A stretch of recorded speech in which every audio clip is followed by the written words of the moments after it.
What if everything we have been told or taught about the Bible, the Torah, Quran, and even about ancient Egypt is a lie?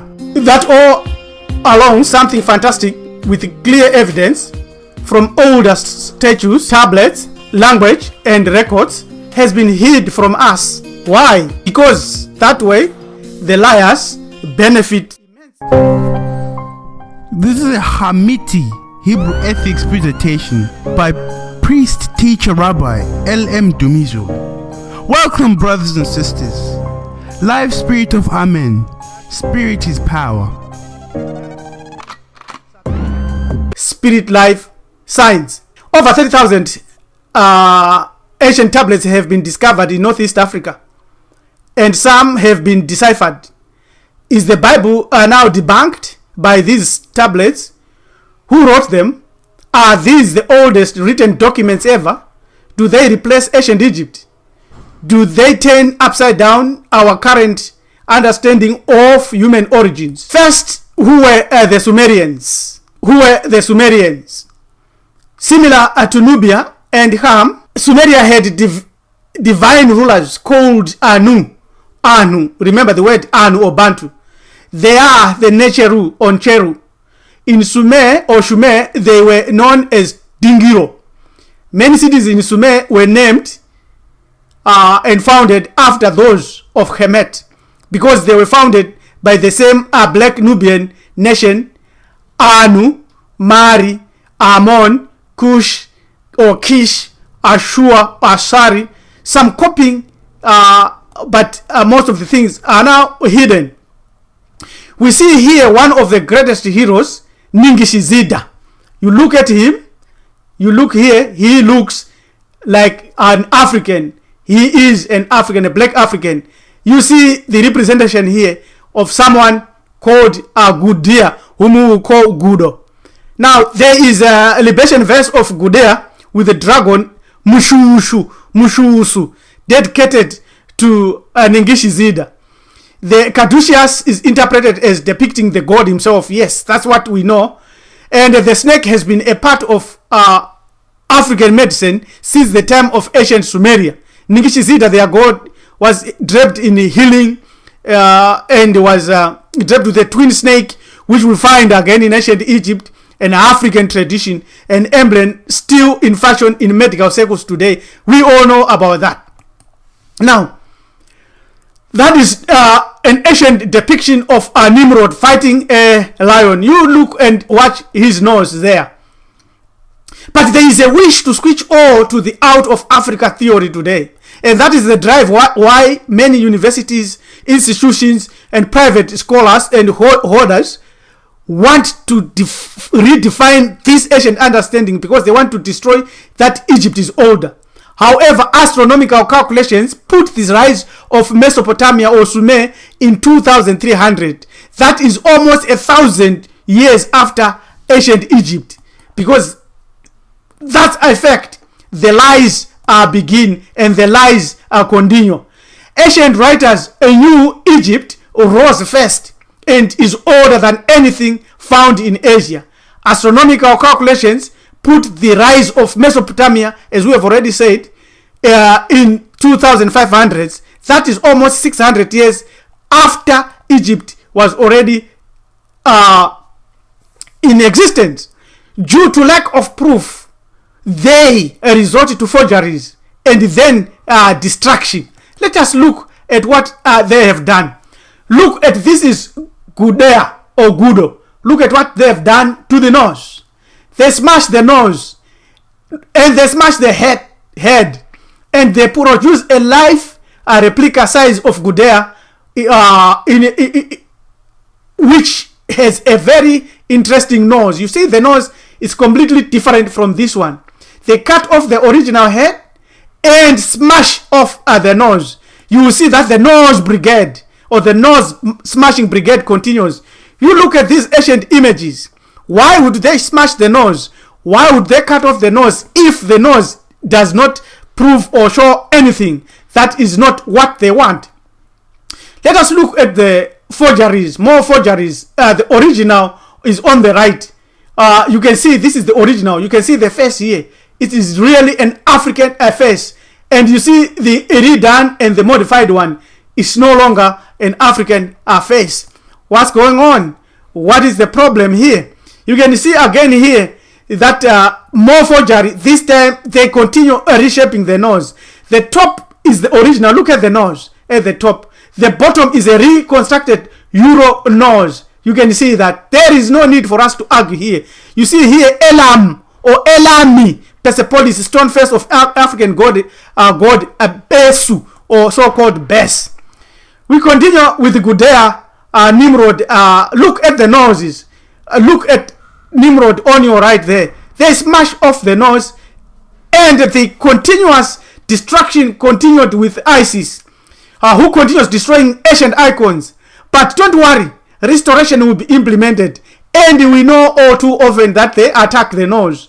This is a CNN report that came out a few years, months ago, showing that ISIS militants destroy ancient artifacts in Mosul. And you see what they do. They don't attack anything else. They attack the nose. They know what they want to destroy. And soon we'll have scholars telling us that the Sumerians were not Africans. You see, this is the original and the Elamite ritual close-up scene. You can see that this is an African. We don't need anybody to tell us anything. The continuous proof that the ancient Sumerians were Africans comes here. You see the Elami, alabaster statue of the African god Besu.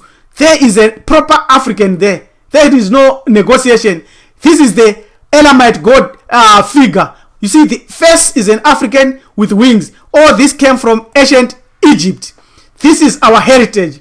Again, we see a close-up cylinder impression of a nude-headed hero and a water buffalo warrior.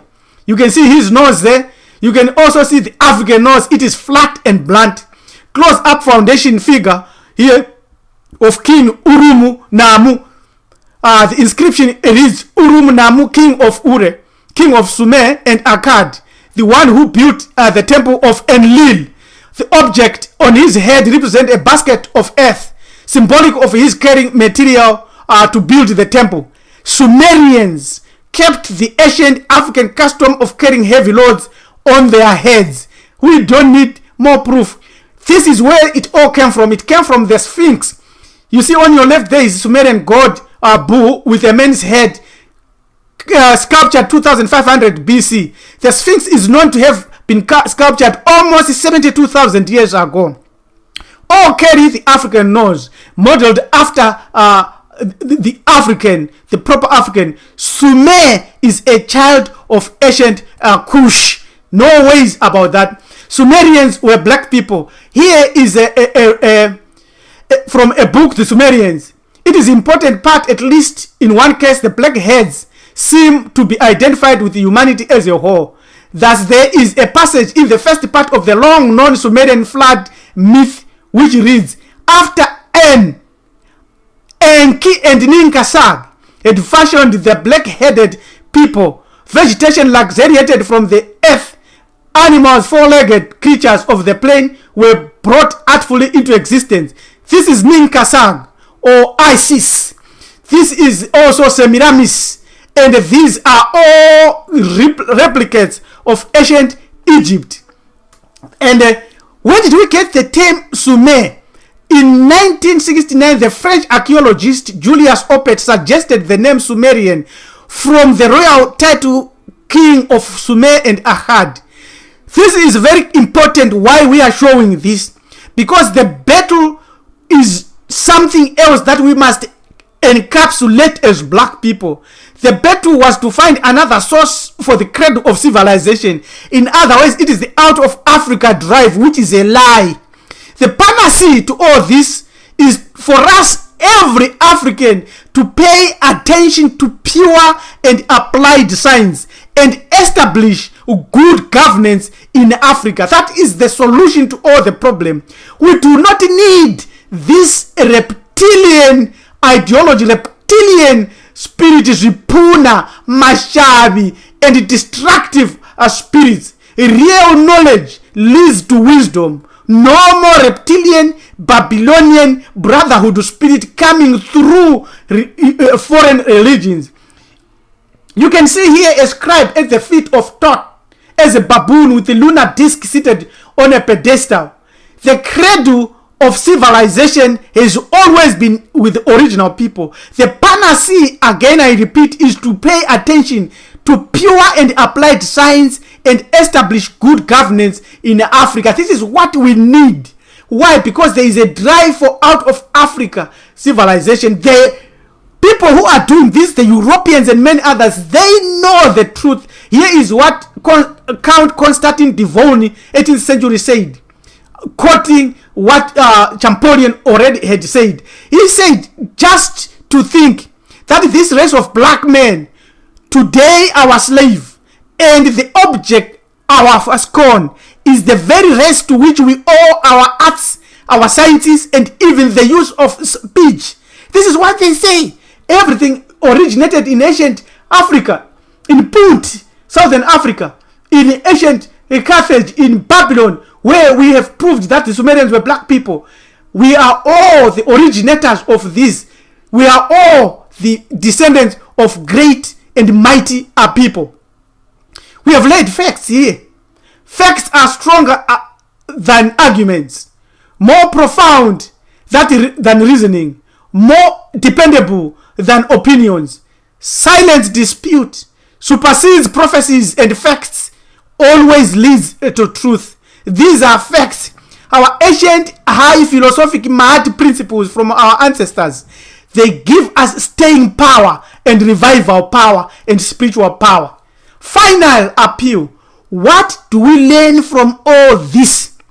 We learn great issues of our race. We learn that we need to start applied sciences.